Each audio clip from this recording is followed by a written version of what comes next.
The following presentation is brought to you by Discovery Education, leading the world of digital and video learning. Discovery Education, connect to a world of learning. Get into formation because Assignment Discovery is marching through America's beginnings in Foundations of American Government.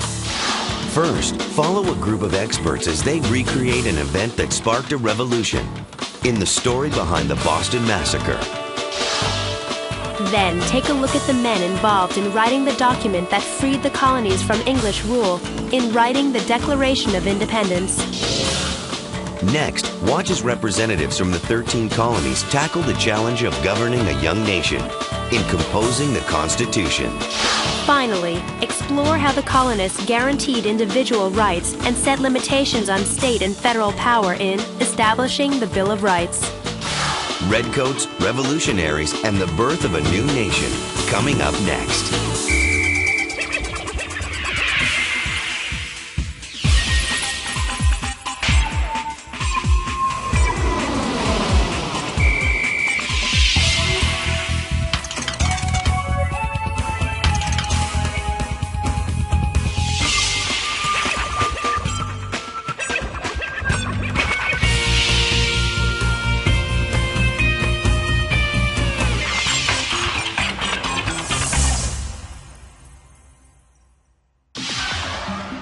As you watch the first half of this program, keep these questions in mind.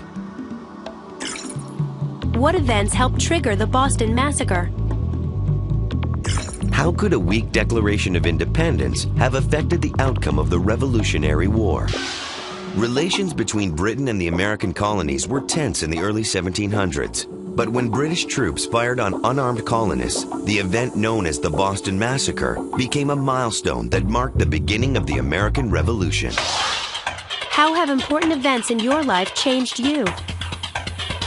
I had a dermatologist that really helped me get through a hard time, and so I decided that I actually wanted to pursue a career in science as well, and I am planning on being a dermatologist. 2 summers ago, I volunteered at a vet hospital, and we delivered puppies, and my puppy died. So now I've wanted to do a career in science since then. 9/11 changed me because I'd been in the World Trade Center, and now that I knew what was, I was familiar with what had been attacked, and that it was gone. It could show me that anything that I was familiar with could be taken out of the picture. Boston, Massachusetts, the city where a revolution was born, was baptized in the blood of 5 victims of the Boston Massacre. There was no episode like that in America up to that point. Among the dead was Crispus Attucks. The history books claim that he was the first blood spilled in the cause of America's liberty. His sacrifice actually started a glorious conflict that ended with the birth of this nation. But what if the history books are wrong? What if Attucks was not the first victim of the revolution? What if the soldiers were not murderers? I think if there's some victims here, it may very well be the British soldiers. What if the Boston Massacre was not a massacre, but an act of self-defense?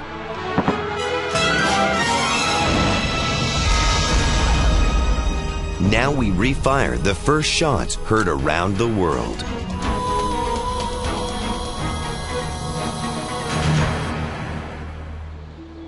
This is the Old State House located in the heart of Boston, Massachusetts. Today, it's a national monument, but it was a crime scene some 200 years ago. This star commemorates one of the pivotal incidents in America's struggle for independence, an alleged atrocity that incited the revolution. On a moonlit evening on March 5th, 1770, an event took place here. It was known as the Boston Massacre. 8 British soldiers and their captain fired on an angry crowd of colonists gathered in this square. When the smoke had cleared, 5 colonists were dead. The question then arose, was it murder or was it self-defense? The shootings in Boston were the culmination of a series of violent confrontations between British authorities and colonial patriots that had been building for several years. Sometime between 9 and 10 p.m. on the night of March 5th, 1770, soldiers under the command of Captain Thomas Preston fired their muskets into a crowd of several hundred colonists protesting the presence of British troops in Boston.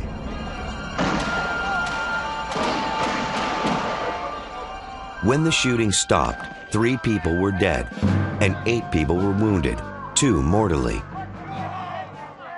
In an instant, the colonial world had changed. The Patriots now realized that the struggle for independence would require bloodshed. When those men died, we knew from that point on that this would be a fight. The only way we were going to rid ourselves of the crown was to fight and die. Sam Adams said it was the most important single action of and including the Revolutionary War. It is impossible to overestimate the impact this incident had on the colonies and their struggle for independence. Boston Massacre is really a milestone in the American Revolution. It changed things because people could see that they were on a collision course with the mother country, and this was really the flashpoint. If the soldiers hadn't fired at all, there probably would not have been a revolution. The Boston Massacre was a turning point in American history, but mystery shrouding that March night remained. We don't know an awful lot about the Boston Massacre. There were hundreds of people in State Street, or King Street as it was then, all watching what was happening, and no 2 people described the events the same way. What little we do know about the shootings comes from eyewitness accounts, autopsy reports, and contemporary newspaper stories. But many questions remain unanswered. Did Captain Preston order his men to shoot unarmed civilians? If not, why did the Redcoats fire on the crowd? How close were the colonials to the soldiers? Were the British ever in mortal danger? Was Crispus Attucks really the first American to die in this struggle? And most importantly, was the Boston Massacre really a massacre? Murderers! Murderer! Or an act of self-defense? In an attempt to answer these questions, an investigative team turned the Boston State House back into a crime scene. Law professor Joe McEtrick, ballistics expert Gary James, forensic pathologist Dr. David Posey, acoustical engineer Jack Freitag, and historical researcher Murray Doherty.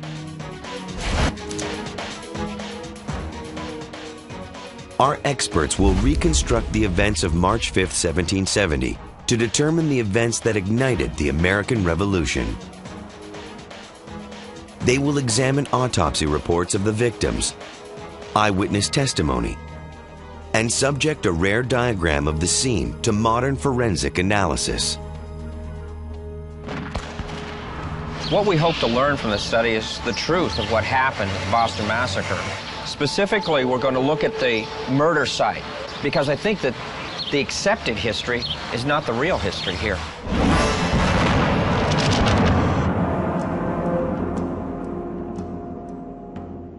The Boston Massacre did not occur in a vacuum. Relations between the English crown and the colonies had been tense for several years prior to the shootings. The most powerful nation on the globe, Great Britain, exploited the natural resources of the colonies to fuel its empire. The colonists across the Atlantic began to resist. Boston was a prime breeding ground for anti-British sentiment.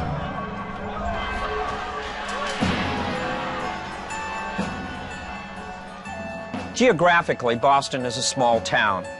Every major event related to the Boston Massacre took place within a half-mile of the old State House. But the city was politically divided between Loyalist and Patriot. And in fact, they lived right on top of each other. Paul Revere, the Patriot, lived here, and just a few doors down was the residence of the Lieutenant Governor, Hutchinson, an avowed loyalist. In the summer of 1768, the British Crown dispatched 4 regiments of soldiers to occupy Boston, keep the peace, and collect taxes. The radical patriots, who did not want to send money to England, escalated the violence. Both sides knew that a confrontation was inevitable.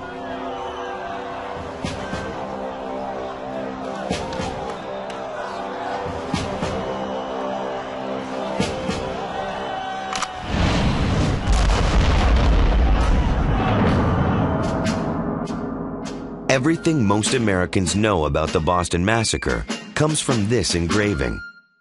The patriot Paul Revere created it 5 years before his legendary midnight ride. The widely circulated picture shows a small group of unarmed civilians being cut down by a volley of musket fire. The picture has been reprinted in countless history books and pamphlets and has been the defining image of the incident for more than 2 centuries. But almost everything about it is wrong. The shootings took place at night, not during the day. A thick layer of snow and ice lay on the ground, and the colonists were not the passive victims depicted in the engraving. There were a total of 9 British soldiers that night, not 8. And most importantly, the picture has Captain Preston standing behind his men. Revere has shown his anti-British bias. The witnesses, first of all, placed Preston in front of the soldiers to begin with. The soldiers are lined up very neatly as if they're firing in formation and as if they are being given a signal to fire by the commanding officer. This contradicts the witness testimony. This makes it look like a massacre. We have very little information about the victims of this so-called massacre, but one person depicted in the engraving has achieved a measure of fame: Crispus Attucks. Crispus Attucks is probably the most well-remembered name from the Boston Massacre. He was popularly touted as the first black American to die for the cause of freedom. Attucks is remembered in history as the first victim to fall to the British guns, shot at point-blank range as he stood in front of the crowd. But is this really what happened? We actually know very little about Crispus Attucks. Was he a hero or a propaganda invention?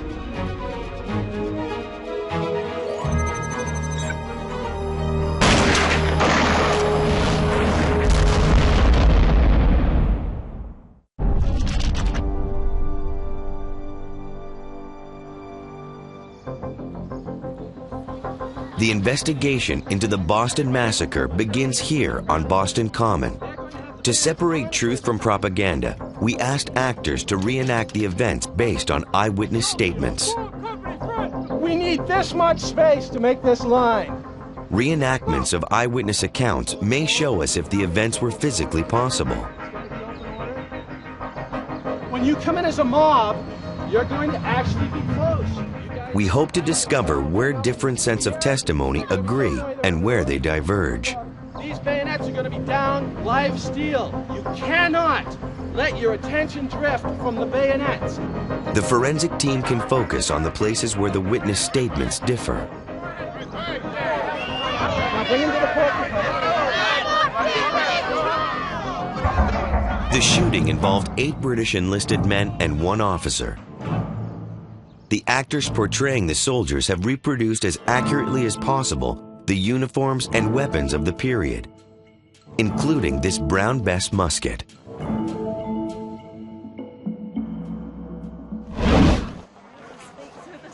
As night falls, the actors gather in front of the old State House. The busy city street has been blocked for the reenactment of the Boston Massacre, where it occurred long ago.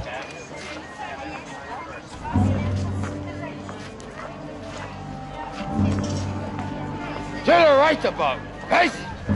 The weather on the night of the reenactment is moderate, but on March 5th, 1770, the temperature was unusually cold, well below freezing, with a blanket of icy snow covering the ground. That evening, a British sentry, Private Hugh White, was guarding the customs house located here. Around 8 p.m., a young apprentice, Edward Garrick, began to taunt White. The taunting continued until White struck Garrick with the butt of his musket. Garrick fell to the ground. Word of the incident swept through the town. A swarm of angry citizens descended on the square. Many of them had been drinking in the local taverns. The crowd surrounded the sentry and threatened him with bodily harm. Call out the main guard!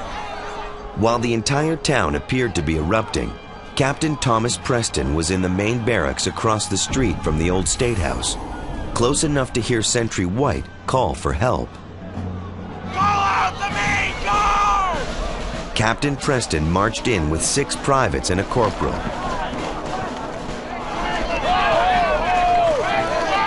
The British rescue team reached White and attempted to escort him back to the barracks, but they were stopped by a mob of up to 300 angry citizens. No! You'll not leave! No! Hemmed in by the crowd, Preston ordered his troops into a semicircle formation and took a position in front of his men. Several people in the crowd dared the soldiers to shoot, yelling fire over and over. It made the British soldiers feel like they didn't have any courage. You know, they're wanting to fire, they're wanting to answer that call, but they can't. And the crowd knows they can't, so they're daring them. The demonstration turned lethal when Patriot Richard Palms struck a soldier, Private Hugh Montgomery, with a stick. Montgomery fell to the ground, then rose up and fired.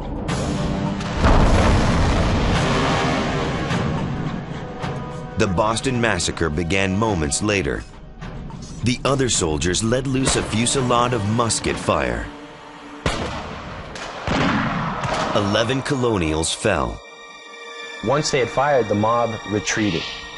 So the soldiers reloaded their weapons, and as the mob had come back in to retrieve their wounded, the soldiers thought that the mob was advancing on them to do them harm. They leveled their muskets at the crowd as if to fire again. When Preston saw this, he immediately knocked up their muzzles, yelling, "Don't fire, stop, don't fire." Preston ordered the men into a column of 2s and then marched them back to the main guard.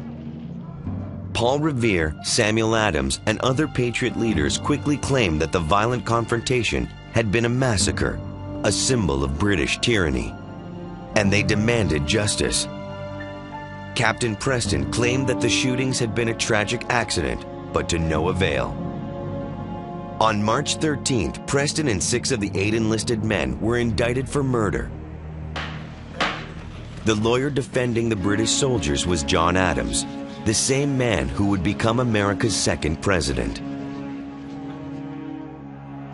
The trial hinged on this question: had the British soldiers acted in self-defense, or did they commit murder?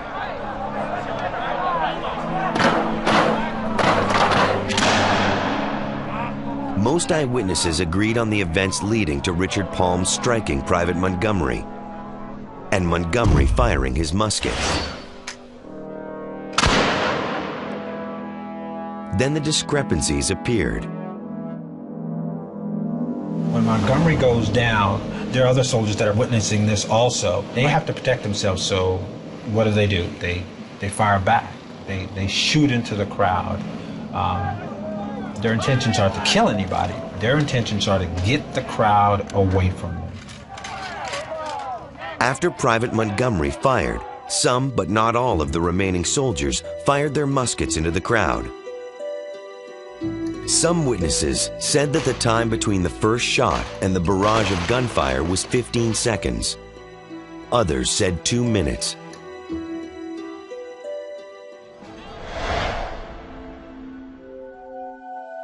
The process of turning the massacre into myth buried most of the facts of the shootings.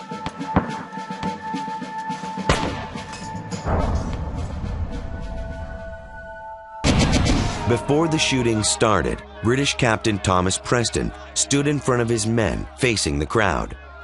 Some witnesses said Preston ordered his soldiers to fire after the first shot. Others said the soldiers discharged their weapons on their own.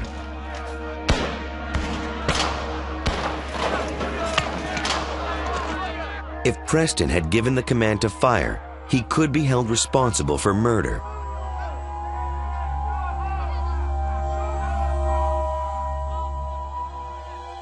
Did he order his men to shoot unarmed citizens?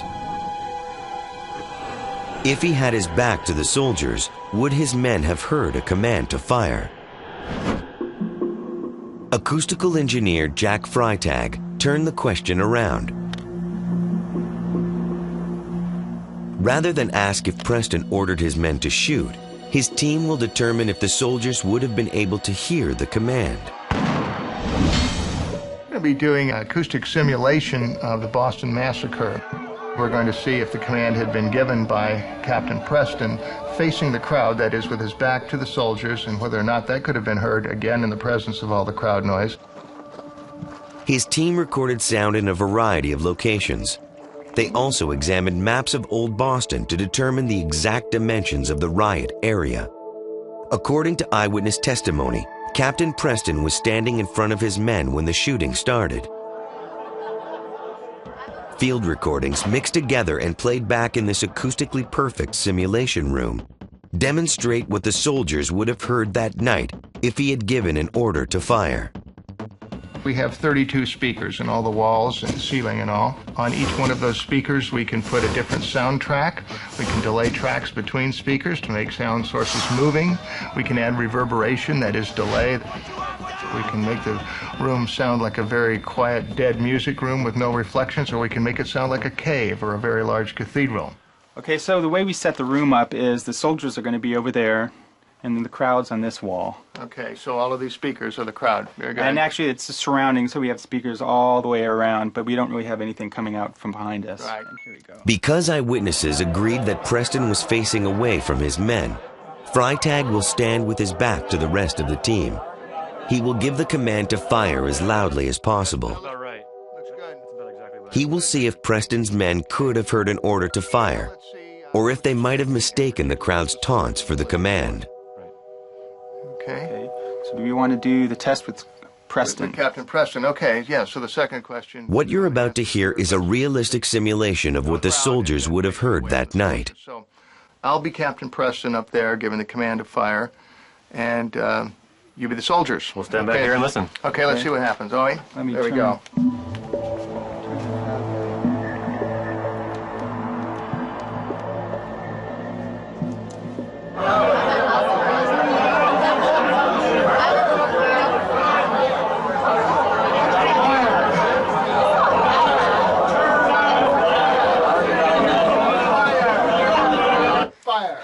I can't hear anything. Right. Yeah, all I hear is the audio recording. If you're trying as hard as you can kind of hear you fire, but for the most part it was just really muffled. It's definitely more likely that they heard it from the crowd. Well, none of the accounts say that Captain Preston turned around, so he was facing the crowd the entire time. So I think we're pretty definitive here in saying that we think it would have been heard from the crowd, and we don't think it would have been heard from Preston. Based on this acoustic test, it appears nearly impossible that the soldiers would have heard an order to fire. So Captain Preston may not have been responsible for the shootings. So why did his men fire their weapons? According to witnesses, the crowd had taunted the soldiers by daring them to shoot. Did the crowd bring the fire onto themselves? The acoustic experiment supports that theory. But there remain other questions about the event. The British soldiers contended that they had fired in self-defense. Were they ever really in danger? What's frequently lost in the Boston Massacre is the fact that the soldiers were in a semicircle with their backs up against the wall of the custom house, that they were surrounded on all sides, and that the crowd was close in and had weapons, had these cordwood sticks. Just how close was the crowd to the soldiers? Can we find out exactly where the victims were at the time of the shootings?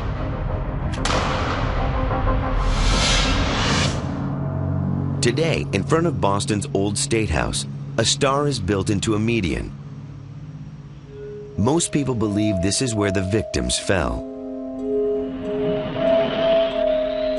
They may be wrong, thanks to a discovery made in the rare book collection of the Boston Public Library.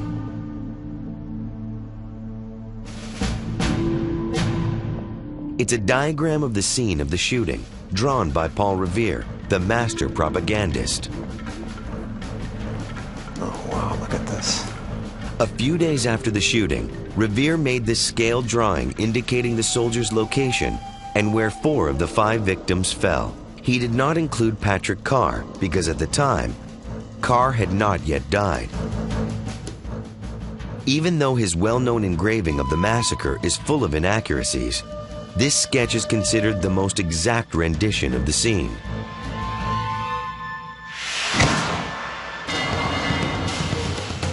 Now the investigative team will subject the diagram to forensic analysis to determine the exact location of the victims. We can take the actual dimensions today, and from that we can figure out the scale and the relative distances of this chart. Because the size of the State House hasn't changed, it's a reference point between the drawing and present-day Boston. By measuring the length and width of the State House, it's possible to calculate the distance from the State House to the bodies. I'll have 37 feet even. The tools required for this experiment are a laser rangefinder and a simple straight edge protractor. Joe, I read it at 112 feet and 1 inch.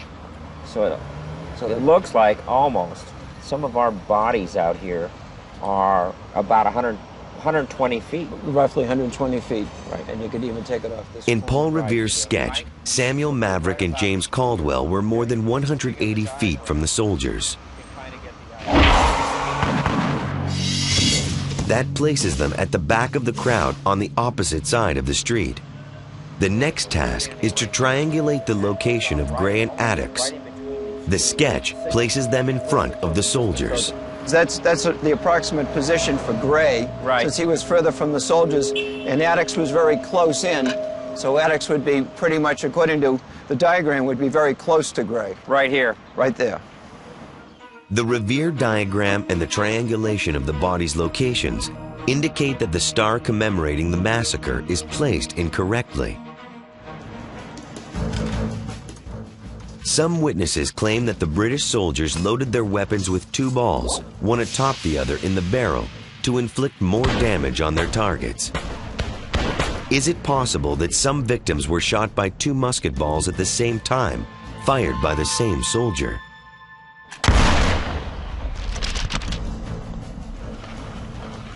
Firearms expert Gary James and forensic pathologist Dr. Dave Posey fired musket shots into targets to try to replicate the victims' wounds.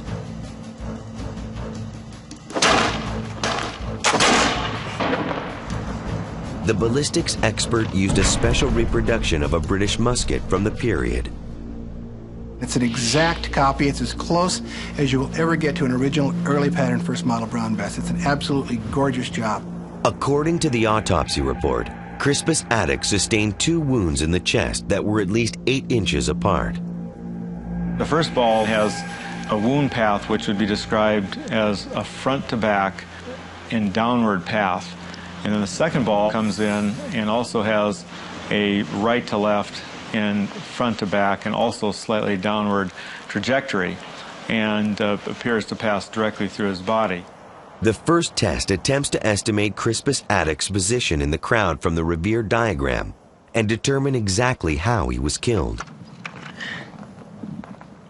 Gary James will fire double rounds into targets to try to replicate the 8-inch spread of Attucks' wounds. Well, it's going to be acting like a shotgun, so the farther away it goes, the farther away the target, the wider the spread of the ball is going to be, I'm pretty sure. How to make sure how the rounds are hitting the target. An ultra-high-speed camera will let Dr. Posey study the gunshots in extraordinary detail by literally slowing down the bullets in midair. We're actually shooting these at 1,000 frames a second, so we get 1,000 individual shots over 1 second. The whole premise of using high-speed video is to capture something you can't see in real time. It happens so fast that if you blink your eye, you've missed the shot completely.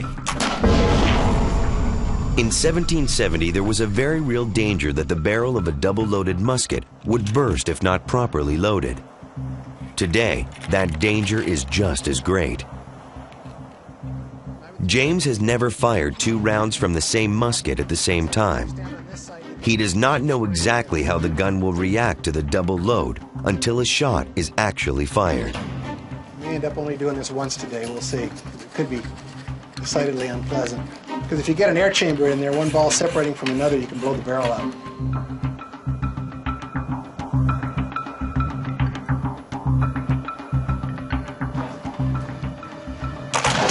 Oh. You got it. Gary James fires 3 times. Each time the result is the same. The holes are only a couple inches apart. There's just no spread. Yep, the 2-ball theory is evaporated. Yeah, I think unless he was way, way away. Yeah, I don't think so. We could go way back and see what happens. I think, we can eventually probably duplicate it, but I think it would be so far back it wouldn't, fit the circumstances. Addicks was shot at close range. The ballistics tests indicates that at that distance, the bullets from one double-loaded musket would not have spread far enough apart to match the wounds described in the autopsy. I think 2 weapons were used on this guy. He may have been a secondary target instead of a primary target. That would slow the bullet down, too. That would definitely. And then they could have been closer. Then they could have been within, say, 30. Dr. Posey and Gary James conclude that Addicks was shot by 2 rounds fired from separate weapons. And the trajectories of the musket rounds that struck Addicks suggest that the bullet that hit him may have hit someone else first. According to the autopsy report, 1 round did not go straight through Addicks. It changed direction after striking his body. Could the musket ball have been slowed down or deflected after it hit him?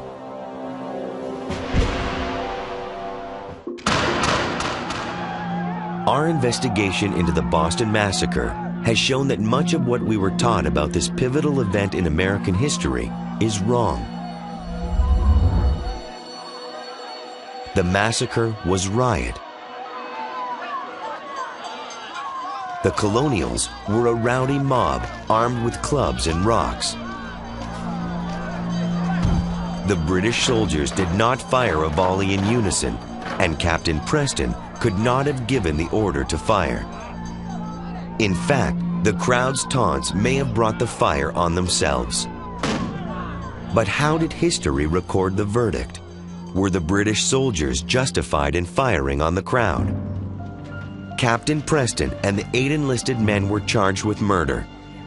A guilty verdict would mean a death sentence. John Adams defended the British, even though he was an avowed patriot. After enduring 2 of the longest trials in colonial history, Adams got full acquittals for Captain Preston and all but 2 of the soldiers. Privates Matthew Kilroy and Hugh Montgomery were convicted of manslaughter.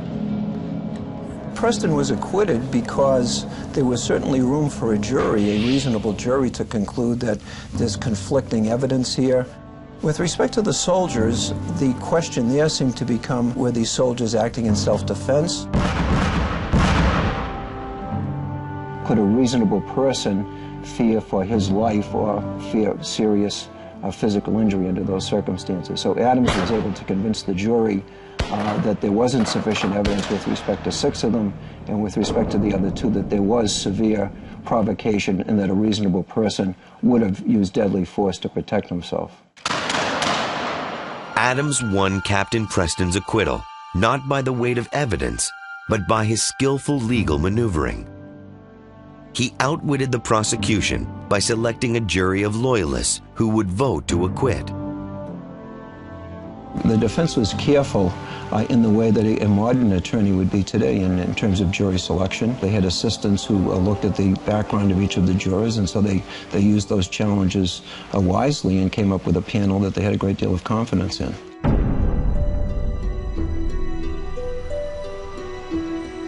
To this day, the Boston Massacre remains a controversial issue. Experts look at the same evidence and reach different conclusions. Was it a massacre or a riot? Was it murder or self-defense? This investigation suggests a far more complex series of events than anyone at the time could have considered. Episodes in history get names tagged on them, and that's how the short title goes into history. Whether one calls it a massacre or not depends on one's view. I call it the Boston Massacre because that's what history calls it. The case of the Boston Massacre was neither murder or self-defense. And the reason I argue this is that Montgomery, when he went down, his intentions weren't to kill anybody. His intentions were to fire his musket and chase someone away. And when you look at that, in that case, it wasn't murder. Is it self-defense? I want to say no. The British soldiers were still not up against a crowd who had weapons. These people had no weapons, though. The worst they had were sticks. So it wasn't self-defense. I believe the British troops were defending their lives at the Boston Massacre. They were acting in self-defense. They were threatened. They were hugely outnumbered by people with clubs.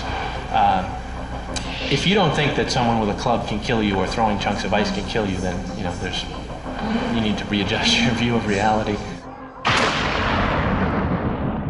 As for Crispus Attucks, former slave, revolutionary martyr, we may never know why he went to King Street or how he was shot, but we do know that he was described in almost every witness report as leading the crowd. So what is his legacy? His death let others know that they themselves could sacrifice their lives for a greater cause, and that they would be willing to do that because they had already seen it done. Crispus Attucks sacrificed his life, and he inspired others to do the same thing, and they did it from that point on till the end of the war. Were there rights and there wrongs in that incident? Yes, there were, on both sides. The taunting of the British soldiers, the provoking of them, Montgomery's anger and the discharge of his weapon, the loss of control. Was it necessary for those men to die in order for us to gain the courage to stand up for ourselves and fight? I guess no one could really answer that. It was something that happened the way it did, and when it happened, it caused us to be the nation that we are.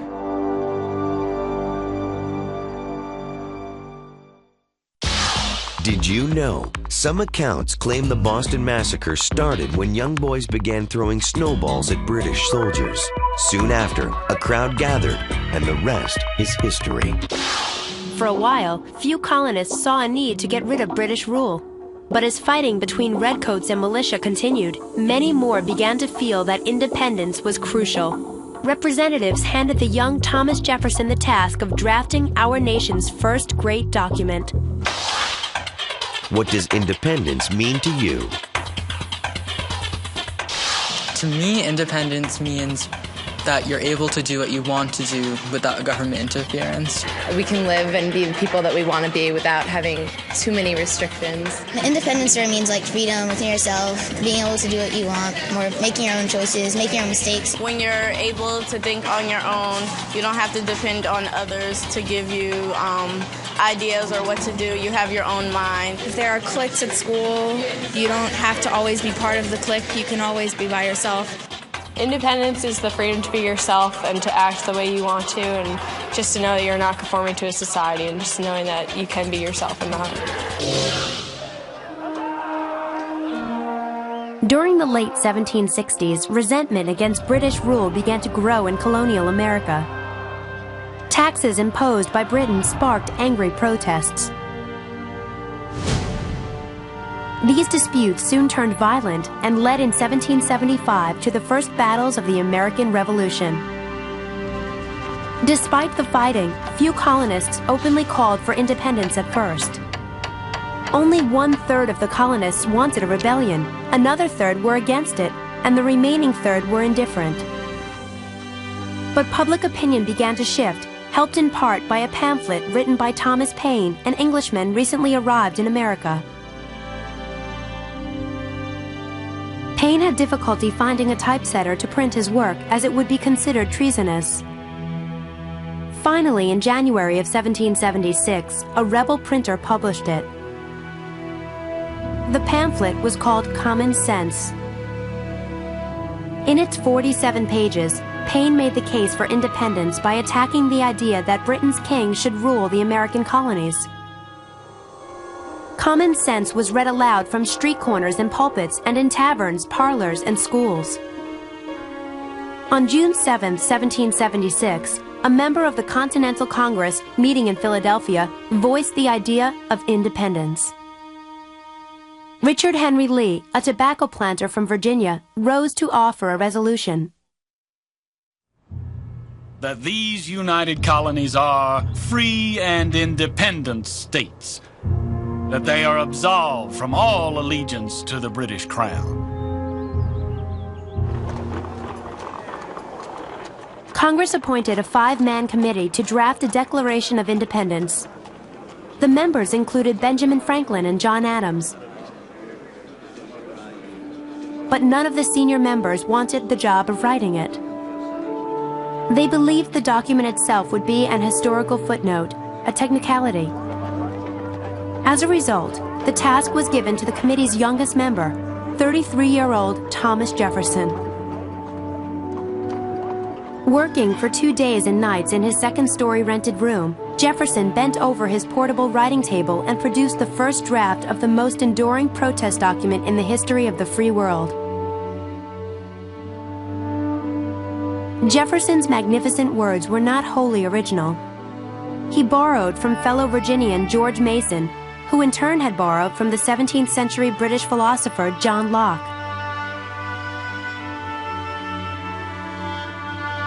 Just weeks earlier, Mason had written in the preamble to the Virginia Constitution that all men by nature are equally free and independent and have certain inherent rights, namely the enjoyment of life and liberty.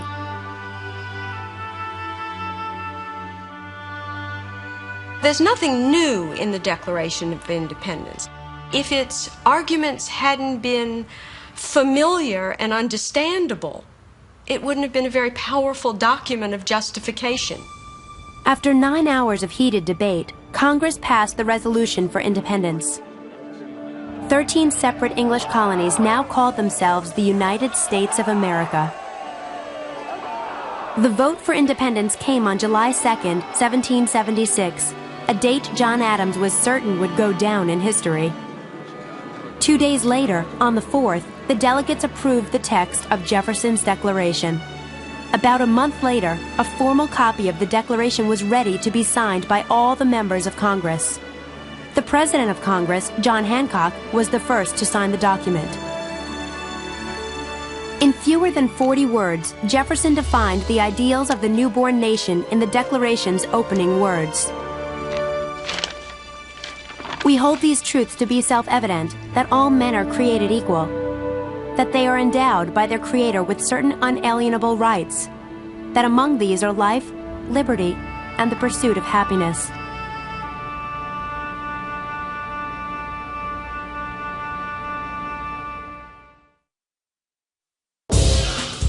You've been given all the information.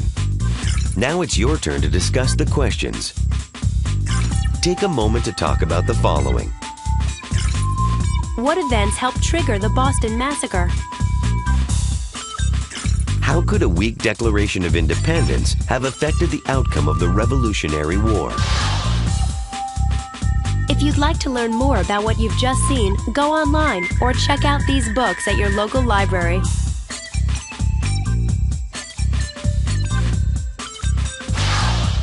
As you watch the second half of this program, keep these questions in mind. Why was a strong central government important in the formation of the United States? How did the Founding Fathers foresee the importance of individual rights? The United States' first central government was weak and ineffective. States could not agree on policies at home or abroad. Representatives from each state met and decided they needed a stronger government. Soon, the greatest work of democracy would be drafted. What rules are good for you? if someone is convicted of a crime and they're sent to jail, it protects everyone in their community. One of the best rules we have is that, like, we're not allowed to cheat on anything. We have the honor code. I have a curfew at 12 o'clock. I have to be in my room. I think it's good for me, so I can't get in trouble. I might not be mature enough to handle substance like that yet, and I could get myself in trouble. So until I am mature enough, that rule is keeping me safe within my community. During the Revolutionary War, delegates from the 13 states met in Philadelphia and formed the Continental Congress to lead the nation. But they wanted to set up a permanent national government too. So in 1777, Congress approved the Articles of Confederation. This document set up a national government to make the laws and deal with foreign nations. But Congress made this central government weak because the members wanted the states to have more power. As a result, the government could not enforce its laws, regulate trade between the states, or even collect taxes. Over the years, the government grew weaker, and unrest in the states grew stronger. In western Massachusetts, Daniel Shays and 1,000 angry farmers tried to seize weapons from a state warehouse in 1786. Although the state militia put down Shays' rebellion, it scared many Americans. They worried that without a strong government, the nation might not survive the next uprising. So most of the states sent delegates to Philadelphia to revise the Articles of Confederation and make the government stronger. Although the purpose of the meeting was to change the Articles of Confederation, many delegates argued that it was necessary to create an entirely new form of government. Virginia Delegate James Madison wrote a plan for a central government with 3 separate branches. This division was meant to ensure that no single branch of government had too much power. This power-sharing system is called checks and balances. An executive branch, headed by the president, would carry out the laws. A judiciary would settle disputes. And a newly formed Congress made of 2 houses would make the laws. Not all the delegates agreed with Madison's plan, though. One main obstacle was the number of representatives each state would have in Congress. The small states wanted every state to have the same number of representatives, while the larger states wanted representation based on each state's population. Finally, the delegates agreed that each state would receive the same number of members in one house, the Senate, but that the number of members in the House of Representatives would be based on a state's population. The delegates made other compromises too, but after weeks of debate, they at last agreed on the final document, the Constitution of the United States. On September 17, 1787, the delegates signed the Constitution. For it to become law, though, the Constitution had to be ratified by the states. Some states approved the Constitution quickly, but others resisted because they thought it gave the federal government too much power. A political battle took place in New York. There, Alexander Hamilton and others published newspaper articles explaining why the country needed the Constitution. These articles, which became known as the Federalist Papers, helped persuade New Yorkers to approve the Constitution. Many states criticized the Constitution for not protecting the basic freedoms people had fought for during the American Revolution. Supporters of the Constitution agreed to add a Bill of Rights that would protect those freedoms. Once the Constitution was approved, a new government was formed.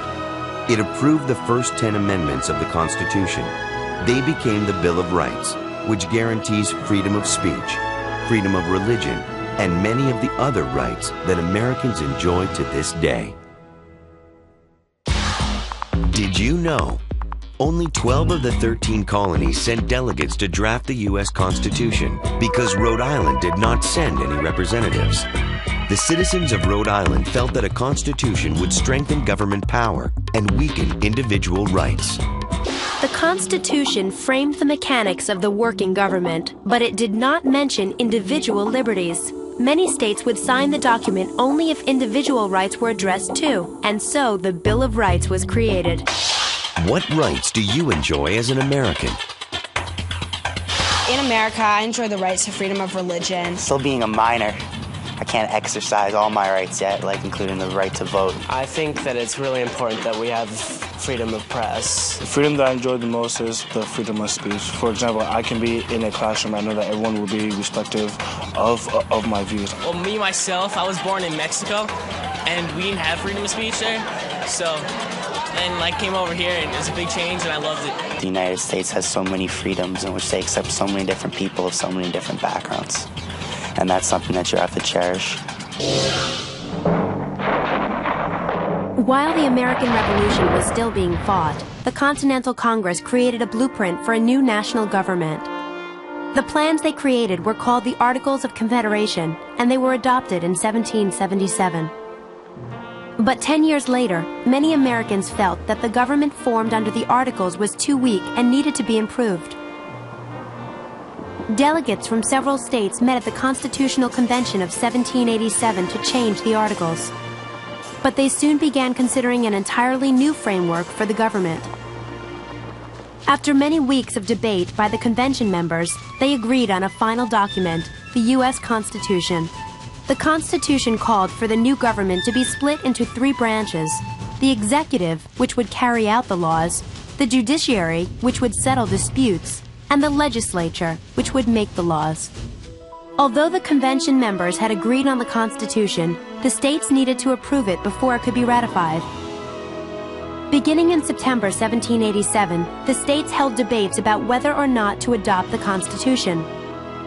Delaware, Pennsylvania, New Jersey, Georgia, and Connecticut quickly voted to approve the Constitution. But many states had reservations about the Constitution. John Hancock was the leader of the Ratification Convention for Massachusetts. Hancock argued against approving the Constitution unless it was amended to protect the basic freedoms people had fought so hard for during the Revolution. Massachusetts ratified, but in a very close vote. And that state asked that 9 amendments be added to the Constitution to protect individual rights. Virginia's George Mason wanted a Bill of Rights, while James Madison, also from Virginia, warned that if the Constitution was not approved, the Union might break apart. Virginia finally did vote in favor of the Constitution. Like Massachusetts, it urged that amendments protecting people's freedoms be added. 9 states had ratified the Constitution by June 1788, and the Constitution went into effect. By May 1790, all 13 of the original states had approved the Constitution. By December 1791, the new Congress had made good on its pledge to protect people's freedoms by approving the first 10 amendments to the Constitution. These amendments are called the Bill of Rights, and they set forth the basic liberties of all Americans. These amendments give all Americans freedom of religion, speech, and the press, the right to keep and bear arms, freedom from being forced to house troops in times of peace, freedom from unreasonable search and seizure of persons, homes, papers, and effects, protection from the government taking away their goods without a trial, the right to a speedy and public trial by an impartial jury in criminal cases and in common lawsuits, and freedom from cruel and unusual punishment or excessive bail or fines. The 9th Amendment said that the people retained any rights that are not specifically listed in the Constitution. And the 10th said that powers not delegated to the federal government by the Constitution are reserved to the states or the people. These rights have been reinterpreted over the years since they were first adopted more than 2 centuries ago. But they still form the foundation of the basic rights of Americans and continue to play a vital role in the American government and legal system to this day.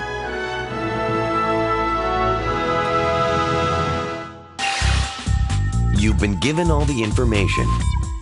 Now it's your turn to discuss the questions. Take a moment to talk about the following. Why was a strong central government important in the formation of the United States? How did the Founding Fathers foresee the importance of individual rights? We hope you've enjoyed this assignment discovery journey into Foundations of American Government.